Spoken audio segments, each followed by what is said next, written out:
Hello there. Well, I know that I've talked about bullying last year, and I want to touch on that subject again, and then try to take a big picture view of what bullying is really a part of, because I believe it's a part of something bigger. Not actually the bullying, but the reaction to it. I got an email that I read about a week ago from the city of Orlando, where I reside. And let me read you this.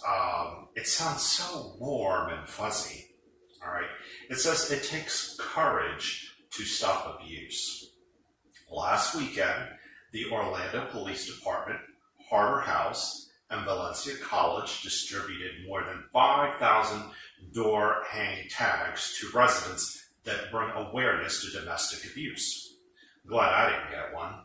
No one gave one to me, but I have no domestics to abuse anyway, so that's fine. Now listen to this. This is what really matters. Abuse is classified as insulting or criticizing, controlling your partner, threatening and pushing, hitting or slapping. If you hear or see it, call 911 first. If it's happening to you or a friend, call Harbor House's 24-hour crisis hotline, and I will give you the phone number, 407-866-2856. In the event you do feel like you are a victim of abuse, there is the number to call in Orlando. All right, but let's try to take this piece by piece. It says abuse is classified as insulting or criticizing, controlling your partner, threatening, pushing, hitting, or slapping. All right, so to me, insulting has always meant insulting. Criticizing has always meant criticizing. And controlling your partner is just being a control freak, right? Threatening and pushing. Okay, now that is beginning to verge on that's now, in my opinion, borderline abuse. At least the threat, at least the pushing part, because it's a physical act, right? Hitting or slapping, no question. If you are striking someone in any way, that's and it's repeated. If it's just part of the way you interact with that person, I would say that's abuse. But these other things, I don't think really rise to the level of abuse. And the most shocking part of this email to me is advising the residents of Orlando that if you hear or see it, you are to call 911 first. Because Orlando is just this little itty-bitty town that has so few residents and so little going on that why call the police for anything other than you see somebody on the street being called a cockadoodie or a coop or a dope or a dummy? You really think that a 911 operator has time to deal with that sort of thing? And this is the city of Orlando that's asking its residents to call 911 for these reasons.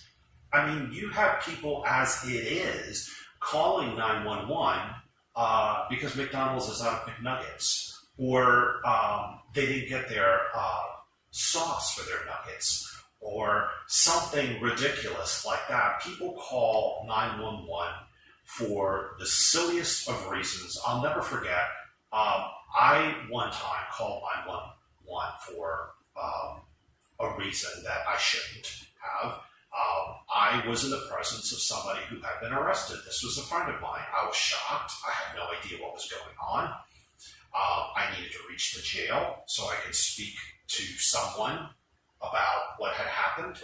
And I just thought, well, the jail, the police, the 911, they're all linked. They all work together. So let me just call 911. I didn't think at the time, well, maybe I should just look up the phone number to non-emergency police. And that probably would have been the right thing to do. But the operator said, I cannot give you that number. Don't you ever call 911 for that reason again. I mean, she was just kind of rude, but she did the right thing because it shocked me from that point forward into never dialing 911. Now, I'm sure if I had an emergency situation, I would do that. I mean, we don't want to go the opposite extreme and never call 911 for anything. But if you see someone on the street being called a name, you can do one of two things. You can stay out of it, or you can actually try to mediate the situation, and maybe tell the person, hey, don't say that. There was a time where we used to handle these problems ourselves. You see somebody being called a name on the street, and the person being called a name is someone you care about. You just punch the other person in the face, or you just call the name. I mean, I'm not saying you should punch someone out. I mean, that's extreme. But all I'm saying is that once upon a time, people were a lot more self-reliant, more self-sufficient. And now we're getting emails like this because they've come to realize that more and more people are turning to government to solve their every problem. All right? And these are not problems that the government should be handling for us. The government should be handling law enforcement issues, definitely, but certainly serious crimes like burglaries and, fist fights and shootings, serious stuff. The rest of the stuff we can handle, all right? And I'm just tired of people not doing anything for themselves and turning to the government for redress of every single problem they have. Orlando, I know it isn't the biggest city in the world, but it's not teeny tiny either. We don't have time for these sorts of things. And in the meantime, our infrastructure has fallen to disrepair. I work in the downtown area, and I drive through there, and it's like, it's all rickety cobblestone streets, like we're all getting around on a horse and carriage. I don't know, maybe they think it's charming and quaint, but it's not practical. And I guess I've just always been a pragmatist, and I think if it doesn't work, don't do it. It doesn't matter what it looks like. It doesn't work. It's not good. All right? Every morning on my way to work, I get stuck on the railroad track, and I'm thinking, wouldn't it just be so much easier to just build the railroad to go over the street, or have us go over the railroad track so that we don't have to stop every day? Now, I know that the roads are built the way they are, and that does involve a lot of expense in trying to, build bridges and that sort of thing. But there are more simple things that can be done to keep traffic moving in and out of downtown. And, I don't know about your downtown area, but we're not doing it here. Another example is this week, there was a lane closure, and it's delayed traffic. And then when I got to the street that I was going to make a right on to head south, that was Orange Avenue. That is like the main street that cuts right through downtown. That's where a lot of the office buildings are. And I need to go south on Orange Avenue, and the road was closed. This is like at 8:55 a.m. on a Friday, on a business day. Why was it closed? They were setting up an art show. Okay, little tents were being put up. Yeah, that was worth making me 15 minutes late to work that day.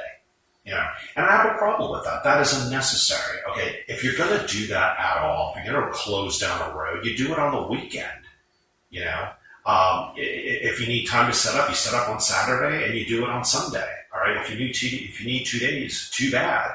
If you need 2 days, then maybe do it on a long weekend, on a 3-day holiday weekend when people are not working as much on a Monday, and then you can just set up on Saturday and do it Sunday or Monday. It's just common sense, and I think there is just a lack of common sense being used, and it just doesn't make any sense. It's the sort of thing that maybe you can do in a small town, but in the more developed cities, it's not a good idea to do that sort of thing, and yet they do it anyway, and that's what's so frustrating. Meanwhile, the mayor Buddy Dyer, I mean, this guy has hung on to this position like a pope. I don't know how long he's been mayor for, but for a very long time.